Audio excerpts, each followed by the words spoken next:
आज हमने कल प्रभु जाति का अध्ययन करा था और प्रभु जाति के अध्ययन में हमने श्रीनिवास द्वारा अध्ययन बता दिया था। आंध्र रुकाई के अध्ययन की बात कर ली थी। आज हम इलियट के द्वारा कि इलियट ने प्रभु जाति के बारे में क्या अध्ययन करा और उन्होंने कौन कौन से लेख लिखे उसके बारे में अध्ययन करते हैं। तो इलियट ने caste and factions among the dominant caste the Reddy and the commands of Andhra caste in Indian politics जो रजनी कोठारी की पुस्तक में प्रकाशित हुआ था। इलियट ने प्रभु जाति के सदस्य बताया था कि प्रभु जाति के जो सदस्य होते हैं वो बड़े भूभाग के स्वामी होते हैं। वो अनेक व्यक्तियों को अपनी भूमि पर रोजगार प्रदान करते हैं, कृषि के लिए बटाई पर भूमि देते हैं तथा अन्य जातियों को भी ऋण देते हैं। प्रभु जाति के अंतर्गत आने वाली जातियों में आधुनिक कृषि की प्रविधियों का प्रयोग किया गया है।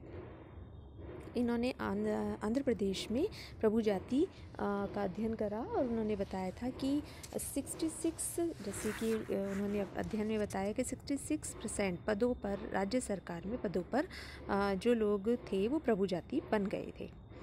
यानी कि अब जिस जाति के अनुसरण करने वालों की संख्या जितना अधिक होती है उसका राजनीतिक प्रभुत्व भी उतना ही अधिक होता है। तो इलियट ने आंध्र प्रदेश में प्रभु जातियाँ वे हैं जिन्होंने सामुदायिक विकास कार्यक्रमों से अधिक लाभ प्राप्त किया है, इस सबको स्पष्ट किया था। फिर हम बात करते हैं श्रीनिवास की। तो श्रीनिवास द्वारा प्रतिपादित प्रभु जाति की अवधारणा के आधार पर समाजशास्त्री तथा मानव शास्त्रियों ने भी भारत के विभिन्न ग्रामीण क्षेत्रों में अध्ययन करे थे। अब वो कौन कौन से अध्ययन थे, जैसा कि हापर ने टोडागढ़ी में हवीक ब्राह्मणों को प्रभु जाति बताया था। उसी प्रकार B.R. चौहान ने जिनका राजस्थान के राणावतों की सादड़ी में एक अध्ययन इम्पॉर्टेंट अध्ययन है, उन्होंने भी इसमें अध्ययन करा। KL शर्मा ने राजस्थान के 6 गाँवों का अध्ययन करा।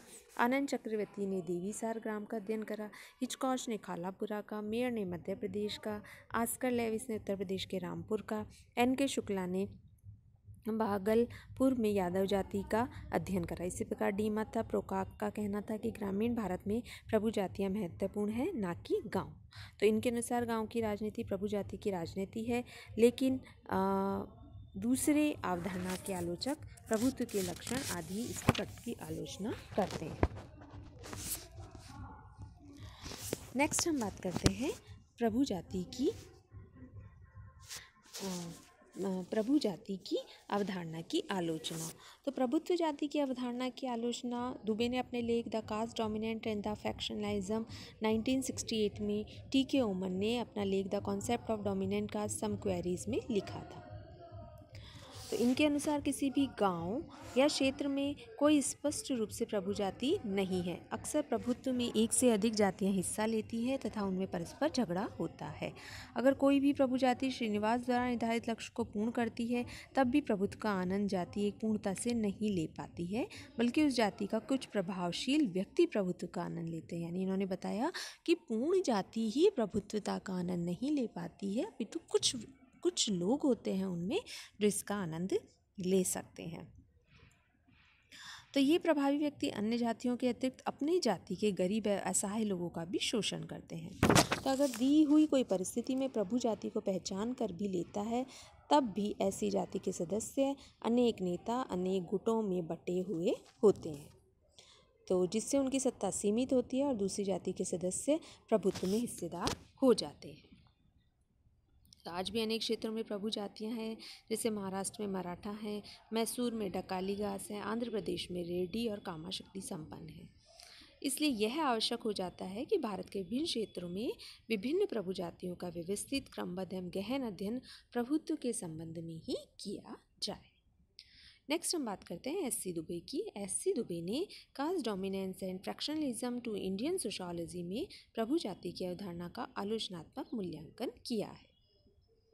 इनका कहना था कि संख्यात्मक बाहुलता के कारण यह आवश्यक नहीं कि जाति प्रभुत्व प्राप्त कर ले।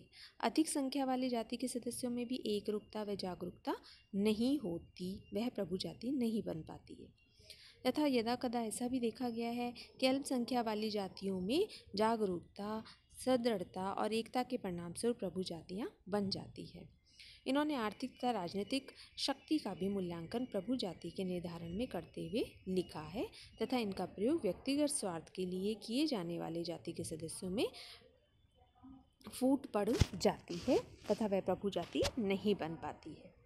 इसी प्रकार टी.एन. मजूमदार ने भी बहुत सारी आपत्तियां उठाई थी। इनका कहना था कि जो जाति संख्यात्मक बाहुलता से प्रभावशील है वह आवश्यक नहीं है कि सामाजिक दृष्टि से भी प्रभावशाली हो।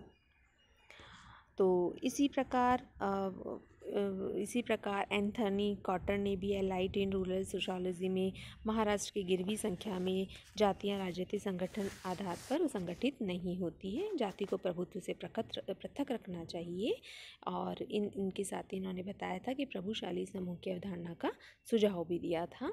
इन्होंने पाया कि गिरवी और महाराष्ट्र में मराठा प्रभु जाति है, लेकिन ऐसा देखने में नहीं आया है। जाति एक भाग प्रभावशील था, न कि संपूर्ण जाति।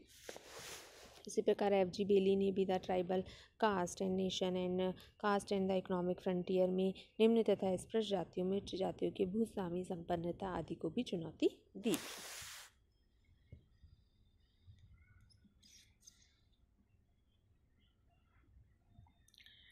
ओके, नेक्स्ट हम इसके आगे बात करते हैं ग्रामीण गुटबंदी की। ग्रामीण गुटबंदी के अंतर्गत विभिन्न जो समाजशास्त्री थे उन्होंने इसके संबंध में बताया था कि इन्होंने इस संबंध में अध्ययन करके ये बताया कि विभिन्न समाजशास्त्रियों ने कि ये गांव में अध्ययन करने से बताया कि कहीं जातियां प्रभु जाति होती है और कहीं ये गुटबंदी होती है। तो जो गुटबंदी की अवस्था होती है, गुटबंदी के अंतर्गत इन्होंने बताया था कि सबसे पहले इसकी परिभाषा का अध्ययन करेंगे। तो इसका सर्वप्रथम प्रयोग आर फर्थ ने करा था अपने लेख में introduction of faction in Indian and overseas Indian society, जो कि ब्रिटिश जर्नल ऑफ सोशियोलॉजी 1957 में प्रकाशित हुआ था। तो ग्रामीण गुट वो ग्रामीण समूह होते हैं जिनका लक्ष्य राजनीतिक समूहों के रूप में राजनीतिक उद्देश्यों को प्राप्त करना होता है। इसी प्रकार ऑस्कर लेविस ने अपनी कृति village life in North India में भी छोटे छोटे ग्रामीण समूहों का वर्णन करा था। पोकाक ने गुट के संबंध में बताया था कि गुट का तात्पर्य संपूर्ण समुदाय के अंतर्गत विद्यमान संघर्षपूर्ण समूह से है। यद्यपि संघर्ष गुटों की आंतरिक आवश्यकता नहीं है, लेकिन इसमें अक्सर समुदाय को विभक्त करने की प्रवृत्ति होती है। इसी प्रकार राल्फ निकोलस ने भी गुट के अर्थ को स्पष्ट करते हुए ये परिभाषा बताई थी कि गुट संघर्षकारी समूह होते हैं, गुट राजनीतिक समूह होते हैं, गुट सामूहिक नहीं है, नेता द्वारा भर्ती होती है और गुटों के सदस्यों की भर्ती विभिन्न सिद्धांतों के आधार पर होती है।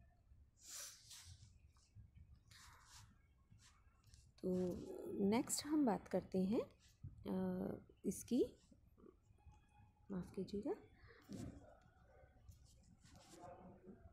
ओके।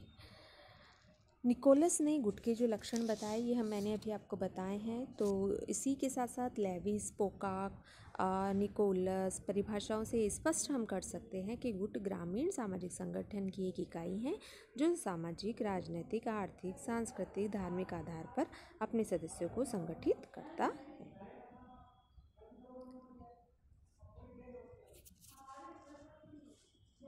अब हम बात करते हैं ग्रामीण गुट की विशेषताएं। तो इसमें है छोटा आकार होता है। ग्रामीण समाज में अनेक छोटे छोटे आकार के सामाजिक समूह होते हैं और गुट भी एक सामाजिक समूह है। दूसरा होती है सार्वभौमिकता। तो ग्रामीण समाजशास्त्रियों ने लिखा था कि जहाँ जहाँ ग्रामीण समाज है वहाँ वहाँ गुट होते हैं। ग्रामीण सामाजिक संरचना की एक गुट आधारभूत तथा मौलिक इकाई होती है तथा इसके द्वारा इसके सदस्य कुछ विशिष्ट आवश्यकताओं की पूर्ति करते हैं।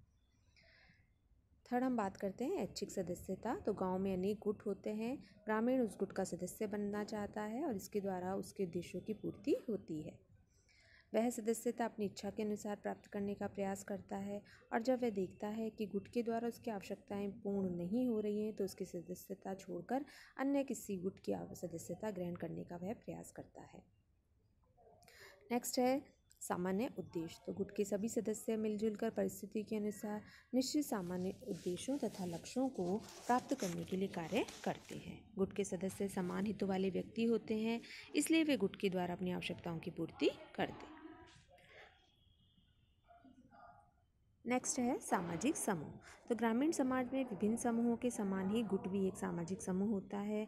सामाजिक समूह की विशेषता इससे सदस्यता, हम की भावना का संपर्क, सामाजिक संबंध, परस्पर संबंध, निश्चित उद्देश्य आदि होते हैं, इसलिए ग्रामीण गुट एक सामाजिक समूह है। नेक्स्ट है विशिष्ट परिस्थितियों में निर्माण। तो ग्रामीण सामाजिक जीवन में सहयोग, प्रतिस्पर्धा, संघर्ष, प्रतियोगिता आदि प्रक्रियाएं चलती रहती हैं। ग्रामीण गुट का निर्माण संघर्ष एवं सहयोग की विशेष परिस्थितियों में होता है और ऐसी परिस्थितियों के अनुसार ही जीवन को आगे बढ़ाने के सदस्य समान रूप से कार्यरत होते हैं। तो इस प्रकार हमने गुट की बात करी है। आगे हम भारत में गुटों का अध्ययन करेंगे और आगे के जो चैप्टर्स हैं उनका अध्ययन करते हैं। धन्यवाद।